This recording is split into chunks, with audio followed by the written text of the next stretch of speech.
Dear God, please help me set aside everything I think I know about myself, my disease, the 12 steps, and you, so I may have an open mind and a new experience of myself, my disease, the 12 steps, and especially you. Please help me to see the truth. Um, so we have an amazing speaker tonight, from Canada. I didn't select her, but I heard she has an amazing share. So without further ado, we'll welcome Jess. Hello, family. My name is Jess. I'm a very grateful, recovered addict, alcoholic. I always, say the set aside prayer. So I love that. I'm just going to say my step 3 prayer before I start my share. So, take my will, take my life, guide me in my recovery, show me how to live. Today, as in every other day, I set my intention this morning and I say, I choose. Today, I choose to cooperate with grace because without my cooperation, I am self will run riot. I am driving a bus that sets shit on fire, pardon my language. So I understand that this is a step meeting and just walking back. I'm probably going to bounce all over the place because, that's just how I am and it's how life is. We just show up, turn it over, and do the best we can, right? I was going to start reading from the big book because I'm a big book person.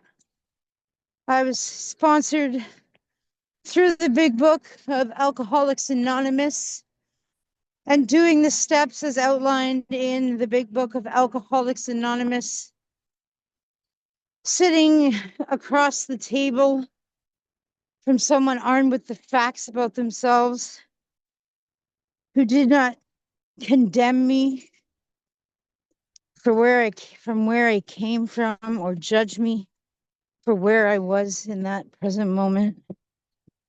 Simply said, you know, I'm going to show you what I did and how I got connected to a power greater than myself and how that changed my life. And that person is still my sponsor today. I got clean and sober in the rooms of AA, but I am very happy to have found my home in CA. And my AA sponsor, who never did drugs, brought me to CA just before I hit 3 years sober. She said, Jess, if you're going to continue to perfect and enlarge your spiritual life, you need to hear the rest of your.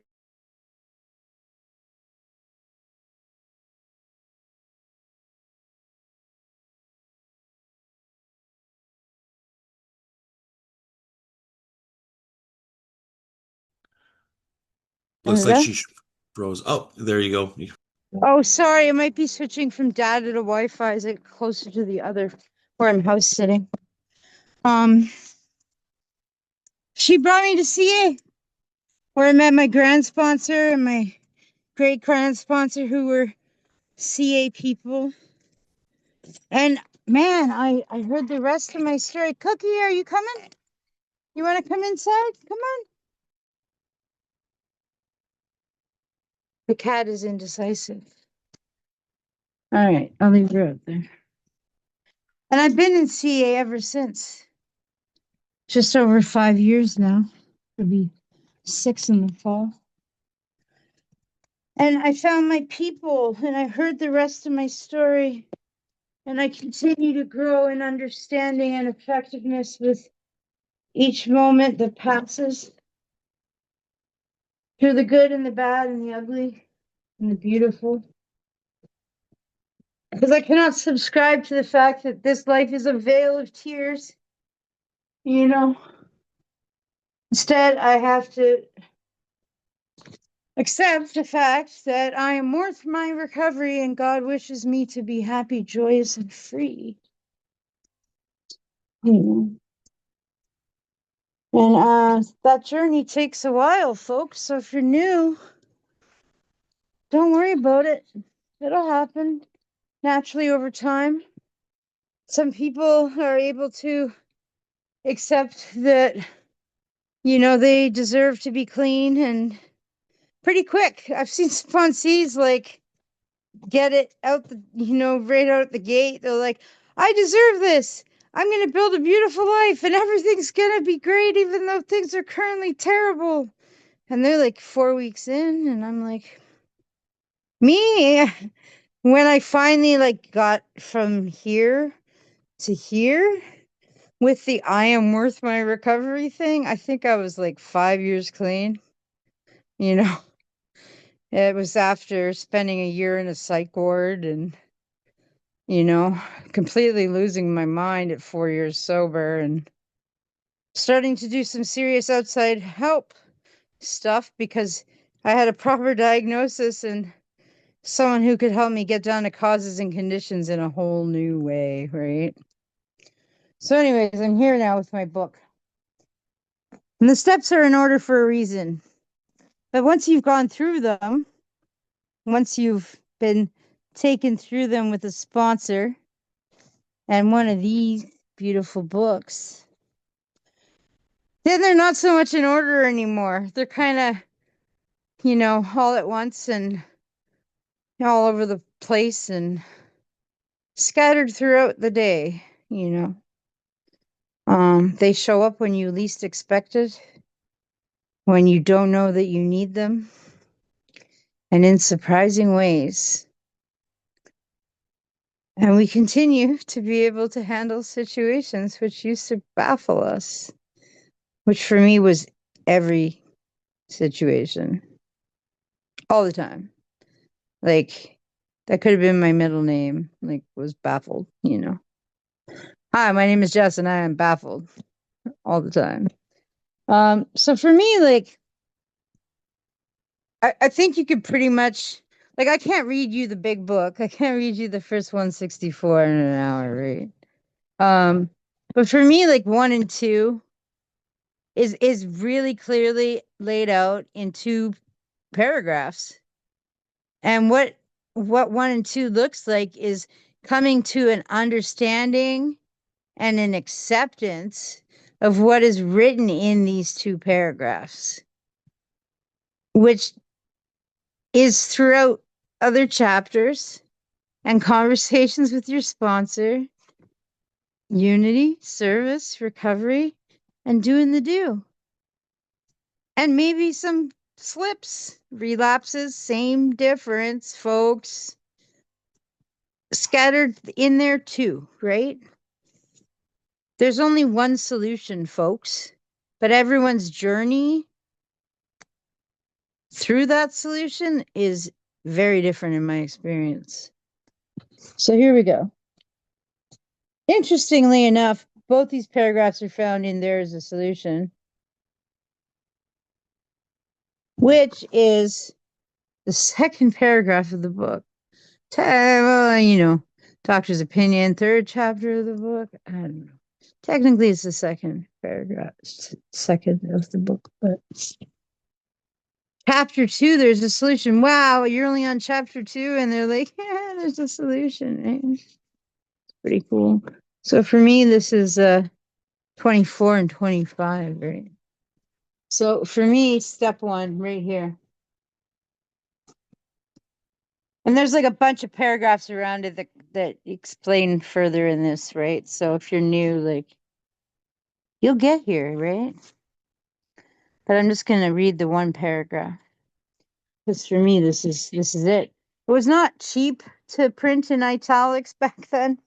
So this is the equivalent of them like putting a neon sign in the book, right? It says the fact, which is the truth, is that most alcoholics and addicts, for reasons yet obscure, reasons yet unknown, have lost the power of choice in drinking and using. Our so-called willpower becomes practically non existent. We are unable at certain times to bring into our consciousness with sufficient force the memory of the suffering and humiliation of even a week or a month ago. We are without defense against the first drink, hit, pill, snort, shot, etc., etc., etc. No choice, no control. Real deal, addict, alcoholic, right? A lot of people talk about an invisible line. For, some people, they know there very clearly was an invisible line. Some people like me, it was kind of like, I think I was always an addict and an alcoholic. And maybe some things in my childhood, there's like a switch in your DNA, right? There's like an addict switch. And maybe, some things in my childhood like turn that switch towards on. But it might not have ever like actually been lit up if I'd never taken a drink or a drug. But for whatever reason, when I first took a drink at 12, there was just something that settled into my bones that said, oh, there's the thing. There's the fix. There's the thing, right? I mean, it was a terrible, I climbed onto the back of some bleachers, which are like an inch wide, and I launched myself off of them, landed on my ass. Found out years later as an adult with some chronic pain issues that at some point in my life I had fractured my tailbone, and pretty sure that was the moment. And my friend told me that when she came over to me and asked me hysterically if I was all right, I burst into laughter and told her I had forgotten my happy thoughts. So if ever anyone's watched Peter Pan as a child, in Peter Pan, you cannot fly if you don't have happy thoughts. And there's a lot that could be read into that. I'm not going to do that. I'm not an analyst of things. I do not analyze things. And is in the last analysis that I found a higher power. So I will leave that to God. More will be revealed. I don't need to know the how and why of everything today. But she also told me that after that happened, the laughter did not stop for almost 2 hours. And it wasn't like I laughed and then she would say something and I would laugh again. And I was just, full of laughter for 2 hours. No, I laughed continuously like a crazy person for 2 hours straight. I did not stop laughing, which to me sounds like I broke my brain. Um, and the next day I was in excruciating pain and I couldn't wait to do it again. And I'll leave that there. But this is it, right? Right from the get go. And it was not easy to find alcohol as a 12-year-old in a province where the legal drinking age is 19. And I know now that I have a history and some memories that my solution was the dawn of the internet, online chat rooms, um, meeting people much older than myself to buy me alcohol. So I was already putting myself in dangerous situations in order to get alcohol. Um, so I could have that sense of ease and comfort, I guess. I will just qualify by saying there is a difference in my story, and I don't say that to be terminally unique. It's just something that is very obviously different than most of the shares that I've heard in the years I've been in the rooms. I did not drink and use to turn myself off, to shut things down. I did use and drink to turn things on. I drank and used so that I had feelings, so that I felt like a real person, so that I felt connected to reality, so that and when I started drinking and using, I stopped cutting. Um, I wasn't suicidal. I didn't want to die. But previously to this as a child, I cut myself because when I was bleeding, I was like, okay, I'm real. I exist. I'm a human being. Um, and that was validating for me because people bleed, ghosts don't. And that's something I came to understand through some work later on in recovery, right? Um, I had an overwhelming sense of not being real.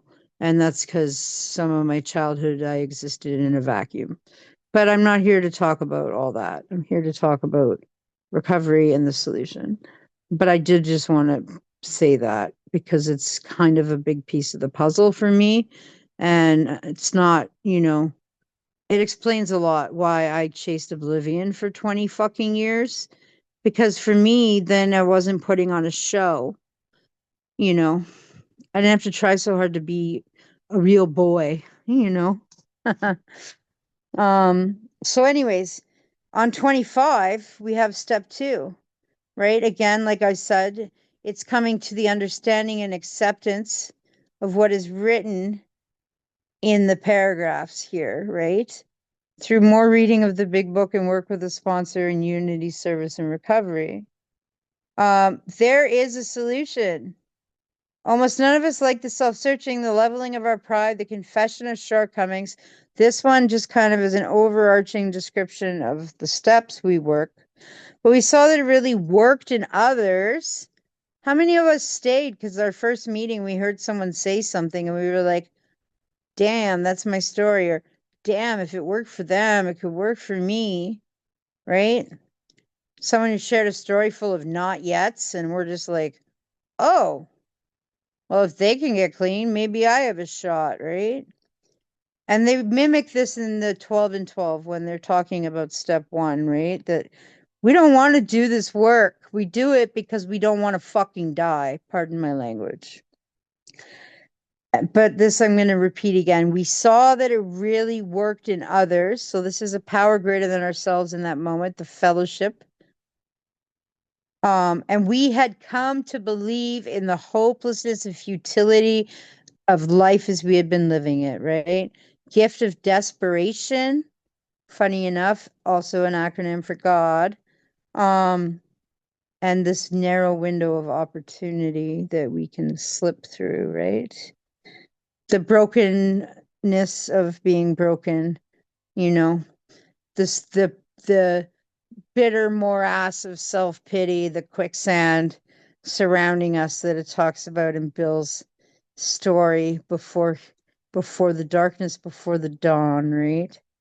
And so it says, when therefore we were approached by those in whom the problem had been solved. Oh, I make the approach as a recovered addict. I approach the newcomer. I take the number out of the chat. I call the newcomer. I ask them if they're looking for a sponsor. Yeah, it's not easy picking up the phone, man. How do I expect someone who's got 2 hours clean to call a stranger and ask to be taken through the work when they don't even know what a fucking sponsor is? When therefore we were approached by those in whom the problem had been solved, there was nothing left for us to do but to pick up the simple kit of spiritual, not religious, tools laid at our feet. We have found much of heaven, and we've been rocketed into a fourth dimension of existence of which we had not even dreamed. This fourth dimension merely means a spiritual existence, right? I don't live in a gutter anymore in many ways. Um, and that's a big paycheck, right? You do the work, you get paid. And this is it right here. This is step two, right? This is what happens when you work step two and step three, you know, and we start that as soon as we come in. Yeah, we're on step one. But what does our sponsor say? Start trying to pray and meditate. Start trying to connect. And what does the sponsee say? But I'm not on step three and yet. I'm not on step 11. Yeah. Do it. It's not going to hurt, make anything worse, right? The great fact, again, truth, is just this and nothing less, that we have had deep and effective spiritual experiences. Power. which have revolutionized our whole attitude toward life, toward our fellows.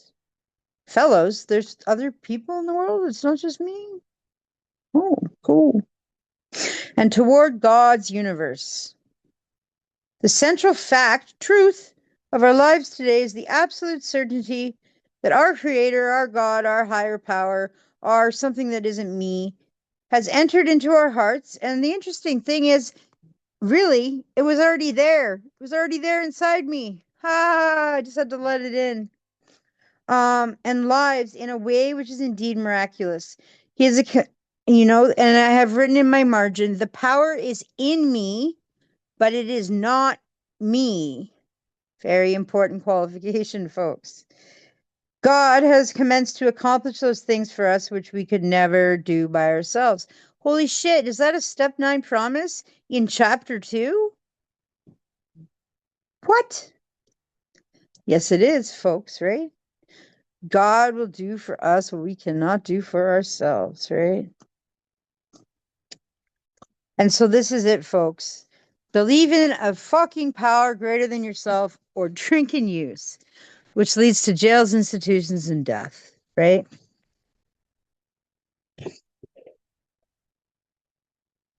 And we're all somewhere different when we get here. I've met people like when they come in, they've done like years of therapy. Therapy didn't get them sober, but it still did something, right? They've dealt with childhood trauma, they've dealt with SA, they've dealt with DV, they've dealt with MH, whatever it is. I use acronyms because some people, they just hear things and they flee, right? So I'm not even going to go there or be specific, right? It's better to be speaking a general way, you know.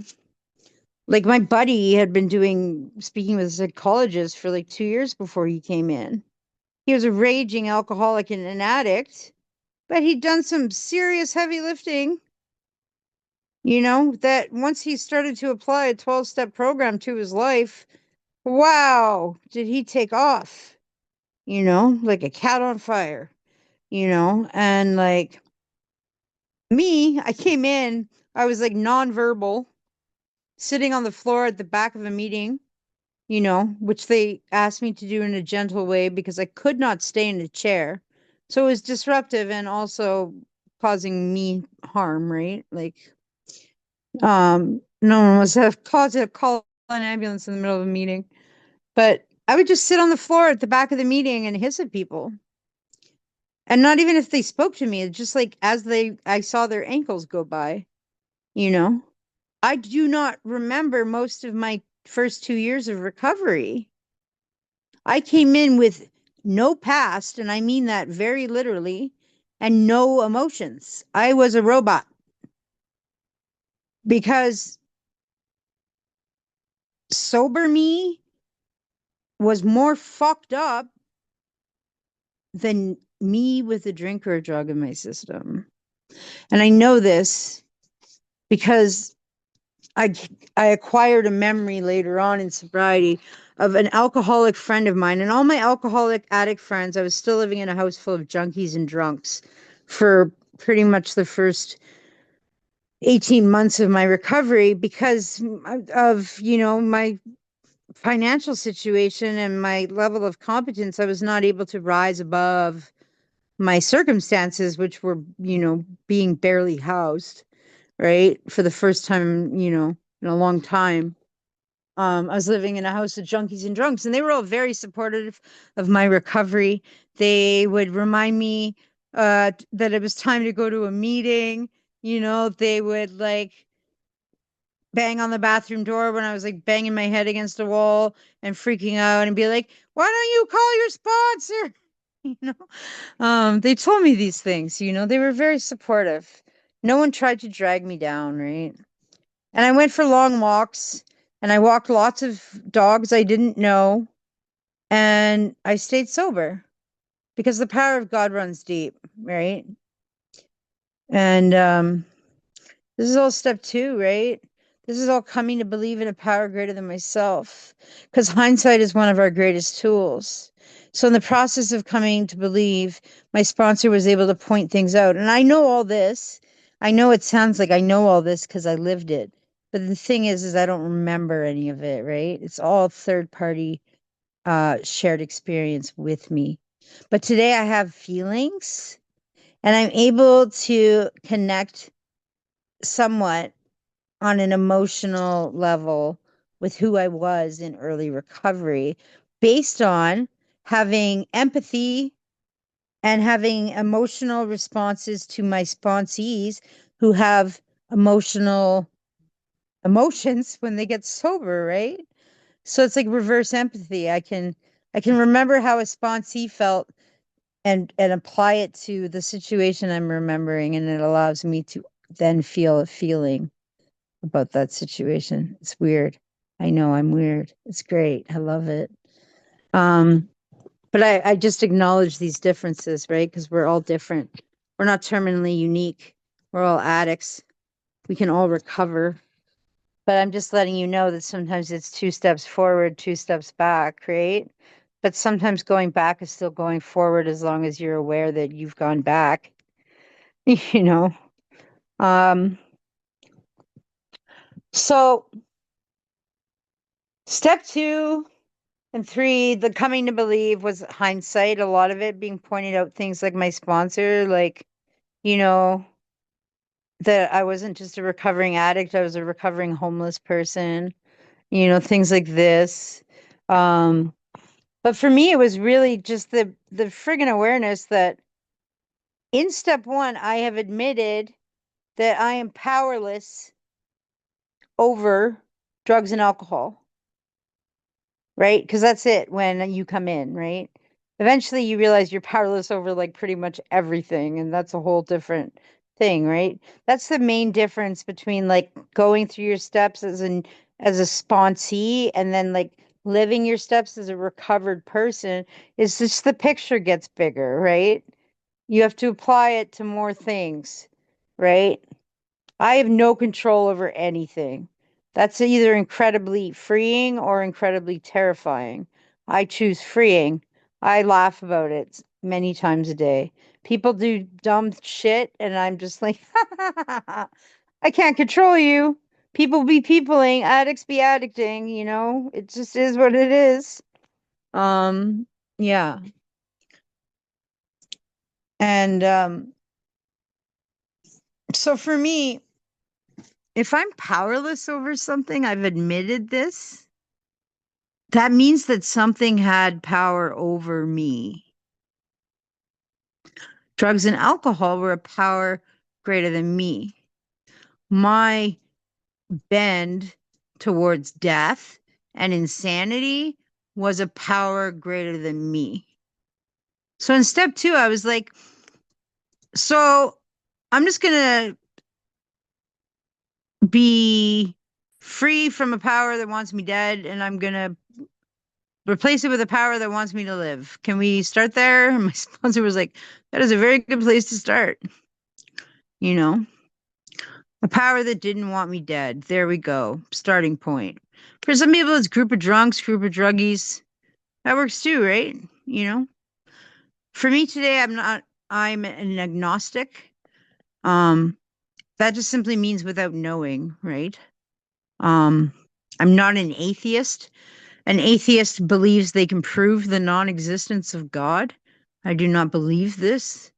I believe that you can't prove or disprove the existence of God. Most of my belief is based around radical acceptance, right? Not needing to know so that I can, read tarot cards in the morning and then go to Catholic Mass with my family at Christmas, you know, and do everything else in between. And feel connected. I can go to Catholic Mass and hear a 12-step fucking message in the sermon, and not get caught up, not dissociate today, not judge.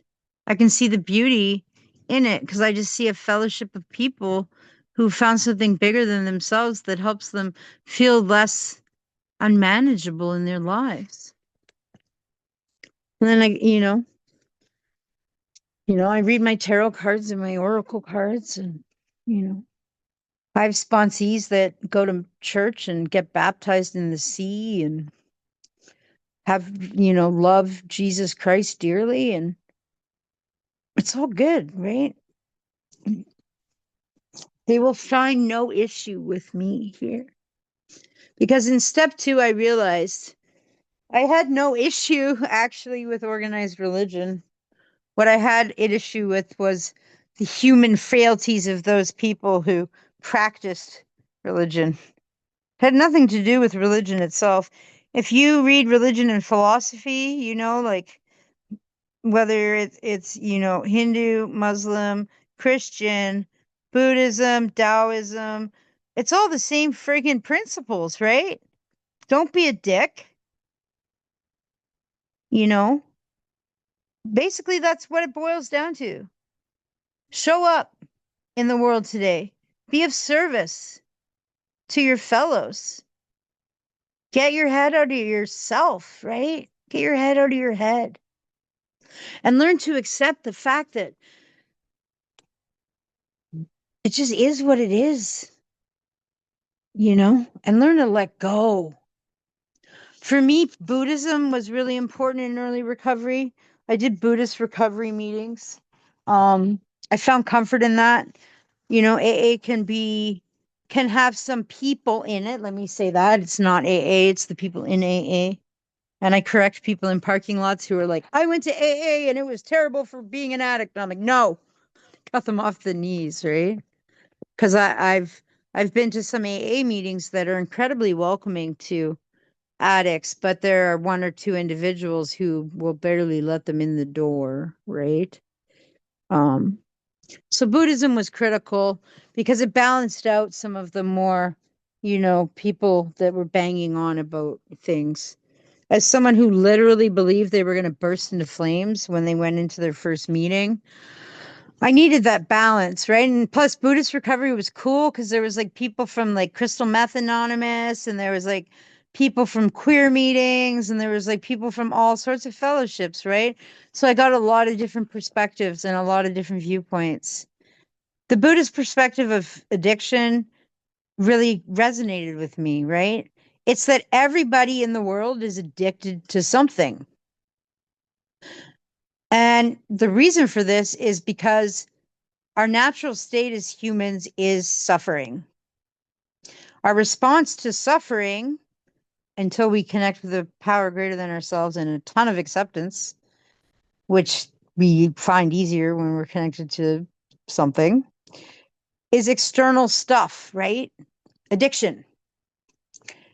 And the reason why we suffer, get this, folks. The reason why we suffer is because we cannot accept the impermanence of things, which is what? Change. The only constant is change is a scientific principle, right? We cannot accept that your dog is not going to live forever. The person you love might leave you. That job might not be the right job for you. Then maybe you're not going to stay sober past 60 days. Whatever it is. We can't just be in the present moment and be grateful for what we have in the present moment. We always want more of something or less of something or what they have or what we think we need. We have expectations and obligations, and so we suffer. And we treat that suffering with addiction. Taoism, which is very, another Eastern philosophy, boils down to one simple thing, which ties into this. Live your life like a cat falling out of a tree. And I love that. I want to at some point get a tattoo of a cat falling out of a tree. If a cat fell out of a tree and tried to hold on to every single branch and stop its fall, it would be a badly mangled mess when it hit the ground. That is us trying to grasp onto things and hold on to things and stop things from happening and manage and control and do everything, which leads to unmanageability, which leads to what? Us smashing ourselves to pieces over and over and over again. World didn't break my heart, folks. I did over and over and over again for like 20 friggin' years, right? Probably more. Because I think I was doing it before I was, picking up things, substances, I should say. Um, other self-harming behaviors. Um, but a cat instead falls out of a tree and it looks like chaos. They just like flail and they're like all over the shop and they're doing acrobatics and they always land on their feet because there's an instinct about them that trusts the process of falling through the air, trusts that they will be all right when they hit the ground. So if I come to believe that I will be all right when I meet the ground, no matter what I face, this for me, folks, is the crux of everything. I do not seek to be happy. Happiness is easy. It comes and it goes. You will not find it if you chase it. You will miss it because it's in the present moment. I seek to be content.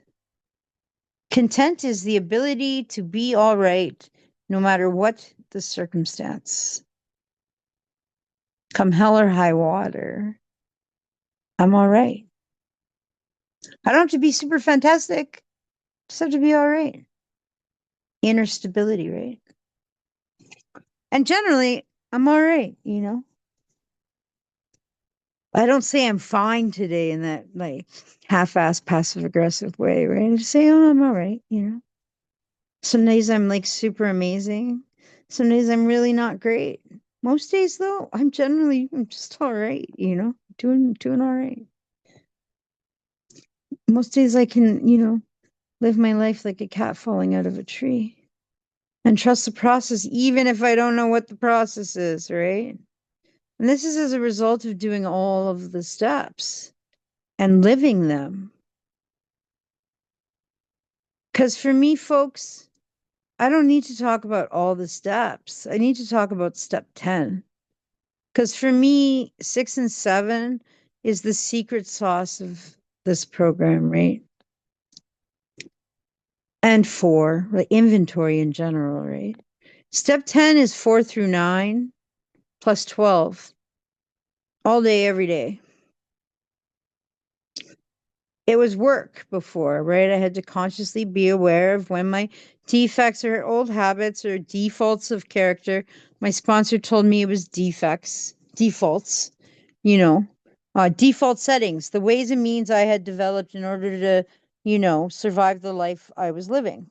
So when I came in, I thought things like being nice, being vulnerable, I thought those things were defects, right? Because in a way, if I was a nice, vulnerable sweetie, I probably would have been murdered like years ago, right? Or terrible things would have happened to me and people that I loved, right? Um, but I found, interestingly enough, that some of my defaults were fairly easy to transform into addicts, into assets, right? Because the thing is like, as an addict, you know, I was able to maintain a lot of routine and structure. I was able to, you know, do a lot of things. Yeah, I was aggressive and violent, but that wasn't too hard to like turn into an asset of like being assertive and having self-confidence, right? I just temper these things with grace, right? And yeah, I was really good at showing up for other people and being kind and thoughtful, but it caused a lot of harm for me. And sometimes it harmed others because they didn't necessarily want or need me to show up because I didn't actually know what real validation was. You know, I didn't know about like asking people if they needed me to help them with their problems. You know, it was just what I did. I never focused on myself, you know. But again, it helped, because it allowed me to, throw myself into service and sponsorship and stuff like that and fail and fuck up and burn out and realize I needed to learn to do those things for myself so that I could come to a balance of doing for myself what I did for others in a way that caused no harm for either party. But the building blocks were already there, right? And like, you know, I learned that vulnerability was a strength, not a weakness. You gotta be vulnerable, folks. There's no way you can surrender without vulnerability. There's no way to stay clean and sober without vulnerability. Because if you show up to every meeting and pretend you're fine, everything's fine, and you're doing great, and you pick up and you don't tell people and you take dirty key tags, we can't help you unless we know you need help. And like that's self-reliance, right? Self-reliance also was another thing was able to easily turn into an asset. Because see, the thing, folks, is that most of my defaults, they were only defects because they were at extremes. They were at the extreme point where they were causing harm. When brought into balance with God's will and grace, tempered with grace, they became assets, right? The building blocks were there. Self reliance is very important, right? I need to be able to trust myself. I need to be able to rely on myself. I need to be able to know that I can like say no in recovery, set boundaries, take care of myself. But it needs to be balanced, right? Balance is sometimes a four-letter word. Inventory, like step four, I don't even know how many step fours I've done. Some of them have been written, some of them have been sitting on a curb talking to my sponsor because, oh my God, I just realized I lived a life, you know? Like literally my first step four, I got stuck in and I almost relapsed on because my sponsor didn't realize I was stuck on it. Because it said fearless in searching moral inventory. And as someone who had no past, I couldn't think of anything to write down. So I thought that I was failing.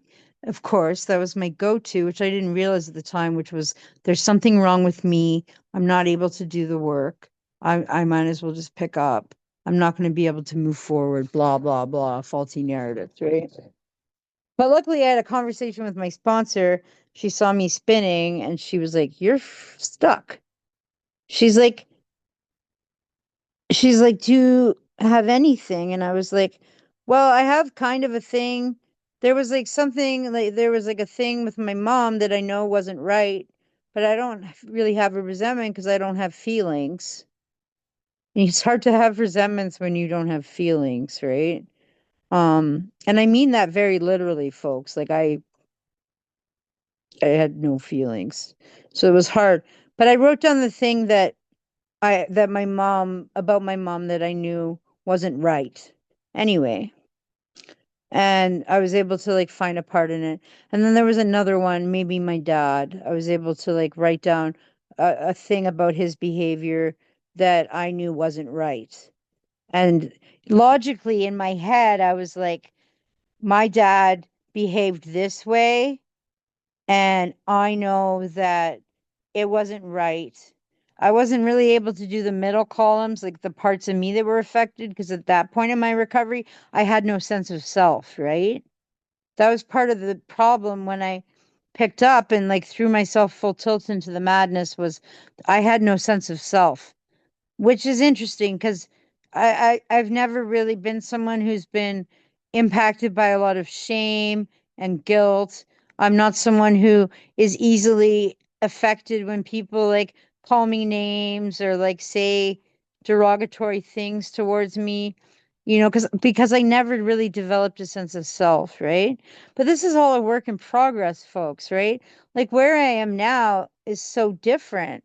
Like all that stuff may come up along the way, right? I'm just not there yet.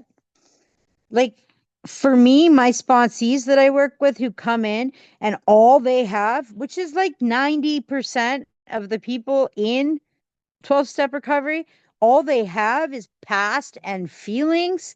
I have so much fucking respect for you guys because I cannot imagine that. I've worked with people or I've met people who like literally all they can do is sit in meetings for like a month and all they can do is cry. They can't even share. They have to turn their camera off because they like go smash dishes in the kitchen, you know? Because they're just like rage and sadness.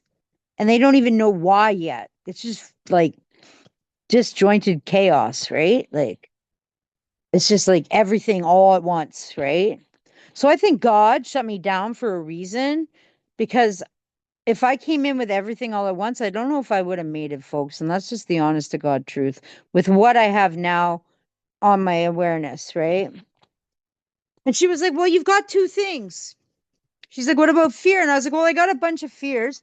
Fears in a present moment. So I was able to like write down some fears, you know? And it's funny, like my fears were like, I was like literally like it says like 100 forms of fears, right? Like everything. And it was funny because I thought I was so like the brave little toaster, right? Um, so tough and fearless, right? But I was able to logically, again, not actually feeling anything, but I was able to be like, oh, well, I think this would be concerning to me. And it was like, I'm afraid of having people in my life. I'm afraid of not having people in my life. I'm afraid of things being different. I'm afraid of things never changing. It's like just like these very like big blanket statements, right? And we get down to finer and finer details as we work through this stuff, folks. And I had no sex conduct stuff on my first inventory. And my sponsor was like, look, in the book, it says big chunks. She said, you don't dig, you know? She said, that's fine. She said, you did a fearless and searching moral inventory. You finished your inventory. And I was like, really?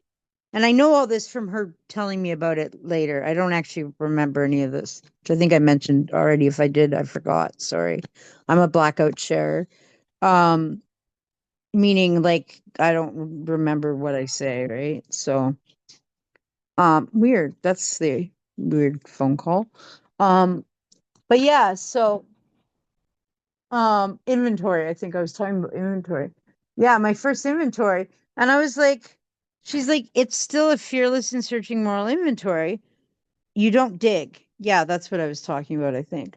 And I was like, oh, okay. She's like, big chunks.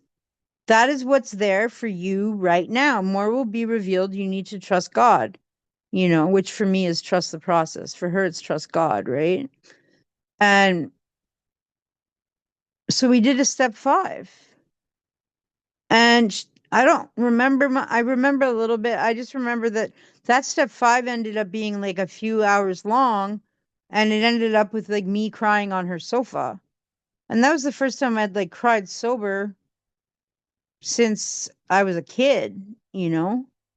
Um, but I guess what she said happened was like based on talking, like reading those two things out loud, it like touched off other things that were in my head that weren't conscious. And she said, this is why you don't dig, because Pandora's box and all and being safe and like all these things, right? She's like, so you kind of did like more 4 in your 5, right? I didn't get the step 5 promises in step 5. Um, and I say that just because every step comes with promises. All the promises come true. They may just not come true when they say they might come true. Some of them might start coming true well before. Like you might hear the step 9 promises, which are sometimes just called the promises, which is, but you'll hear those and you're like nowhere near step 9 and you're like, wow, that's already coming true in my life. Yeah, you know, yeah, we're all different.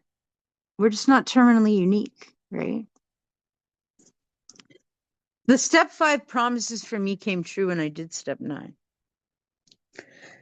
6 and 7, and I did more 4 and 5 because, as my sponsor said, I trusted the process and more was revealed. Because my recovery was characterized by a lot of emotional displacements and rearrangements, the essence of a psychic change, right? So there was a lot more inventory in these displacements because tragic shit happened. Because the book does not promise that as I go through the steps, as I become, you know, um, less caught up in the obsession of the mind, you know, as I become internally rearranged, that I'm going to have a life that is full of sunshine and rainbows. It doesn't promise me anything about how life is going to be. It promises that I will be different, that I will have a profound alteration in the way I react to life, which is mainly that I no longer react to life. I respond because I understand that I'm no longer in the outcome business. You know, I don't have fears of making choices. Once I realized that, it was really helpful. I'm not actually afraid of the choice making. I'm afraid of the outcome of the choice that I make. But I'm not in the outcome business. I have no control over the outcome, you know? So I just let go of the outcome and then it's pretty easy to make a choice. Because guess what? If I don't like the outcome, I can make another choice. Whoa. Right? And there goes the fear of that, right? I stay in the present moment today. You know, step 10, right? Check yourself before you wreck yourself. I look for my defects of character when they crop up. When, not if, folks. I talk to someone immediately now. So if something happens while I'm chatting with someone over a coffee, I don't then hang out with them for an hour and then go write inventory. I excuse myself and I do my inventory now. When, not if, right? I talk to someone, I talk to God, right? I make an amends if there's harm that I caused. Now, not later. 8 and 9, right? And then what do I do? Oh, I turn to someone else I can help. 12, right? Because that gets me out of self. And that's as simple as like, doesn't have to be someone in the room, doesn't have to be a newcomer. You can call your sponsor and just be like, hey, I'm just wondering, how's your day going today? And listen to them for 5 minutes. Call your mom. Talk to the person that you're with. Say, I remember you mentioned that your grandma was in the hospital. I was wondering how she's doing. Whatever it is. We are of service to those about us. We are not just of service to those in the rooms. You help the old lady cross the street. You help the single mother bring her groceries to her car. You don't call your boss a bitch under your breath when she walks by. We continue to grow in understanding and effectiveness, folks. We fit ourselves to be of maximum service to God and to our fellows today.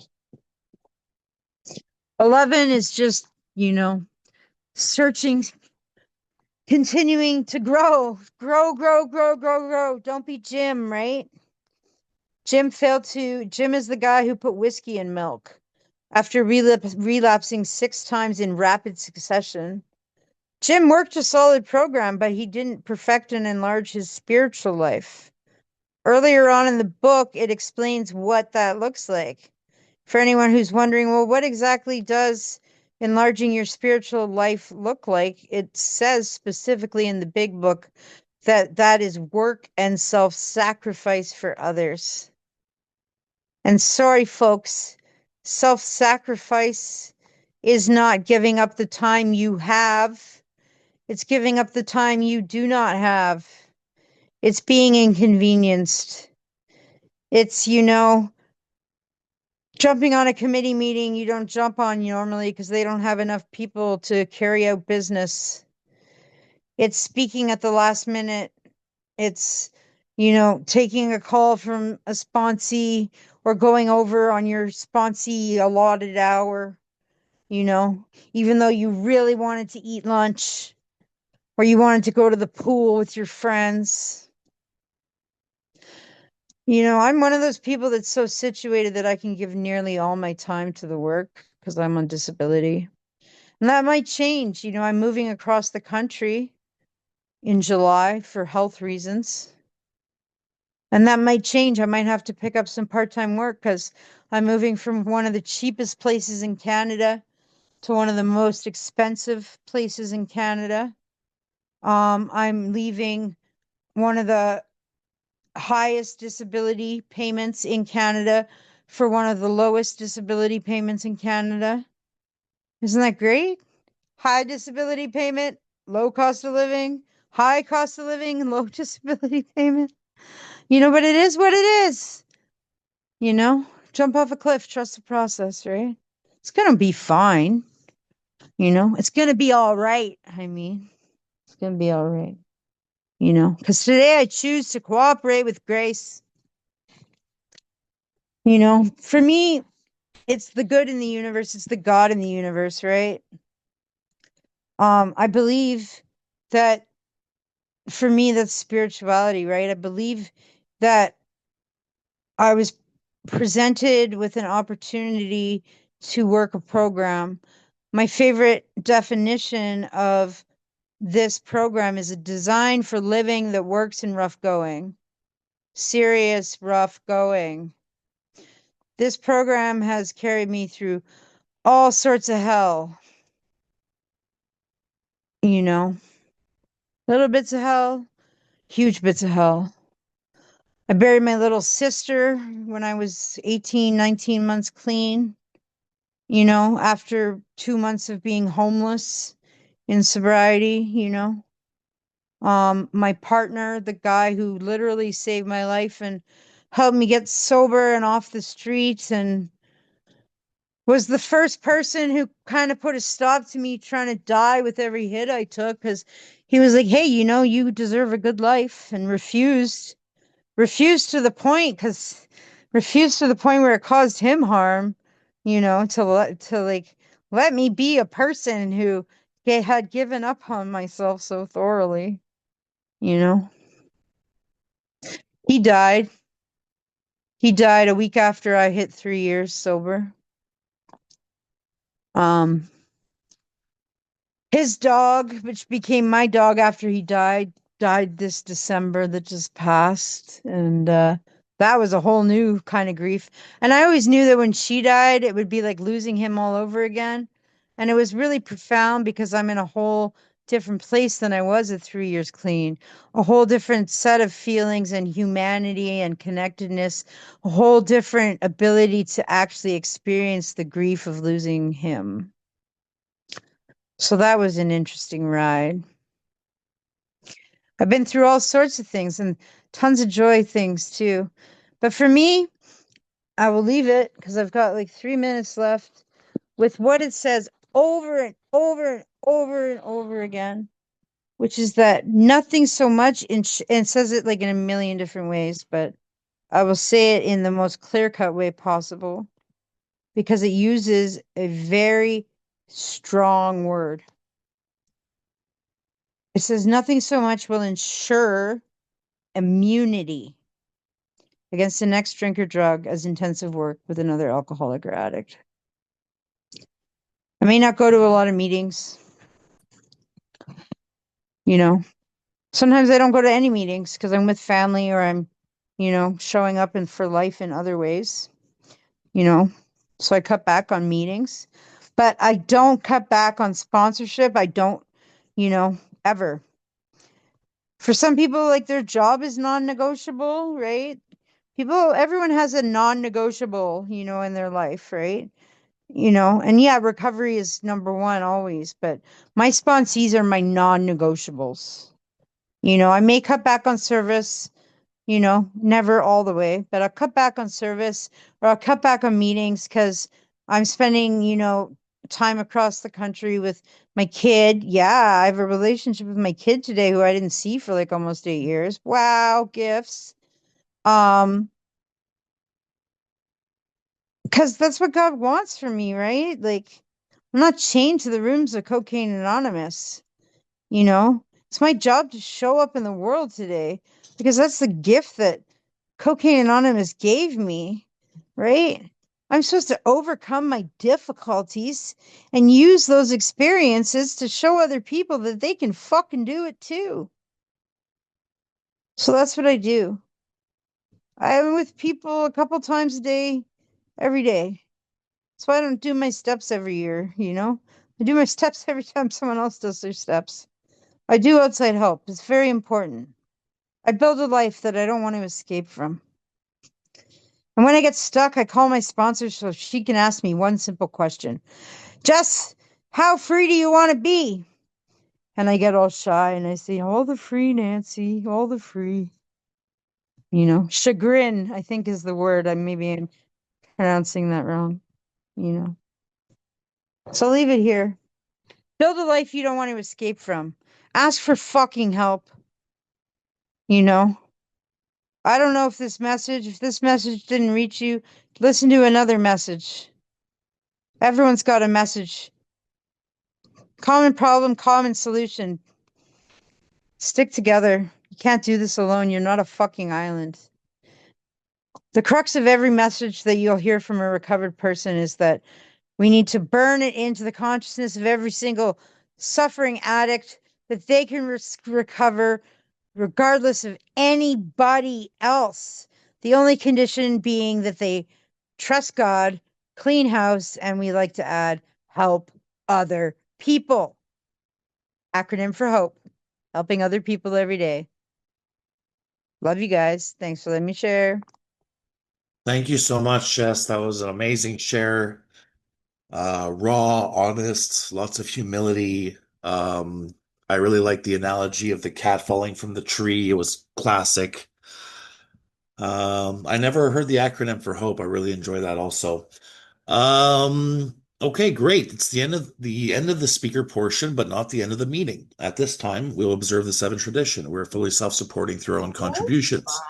Hold The on. seventh tradition is where spirituality and money mix. Our members' contributions support CA's primary purpose by Shit. paying online meeting expenses. When you contribute, remember that you are helping carry the message to the addict who still suffers. We are here and we are free. The information for contributions is in the chat. Newcomers need not feel obligated to contribute. And as that's going on, we will now begin participation. We encourage newcomers to ask any questions they may have regarding the 12 steps in recovery to the speaker, or simply thank her. Please do not share if you've had any drugs or alcohol in the past 24 hours. Please limit your sharing to 2 to 3 minutes. And please raise your virtual hand, and the speaker selector, Lindsay, will call on you to unmute. Please be mindful of the timer on the top left of the screen and wrap it up when the time runs out so everyone can have a chance to share. And with that, I'll turn it over to Lindsay. Thank you so much, Trevor, and thank you, Jess. Um, well, I'm the first person with my hand up, so I have kind of a home court advantage here. Wow, holy smokes. I always get so much out of what you have to say.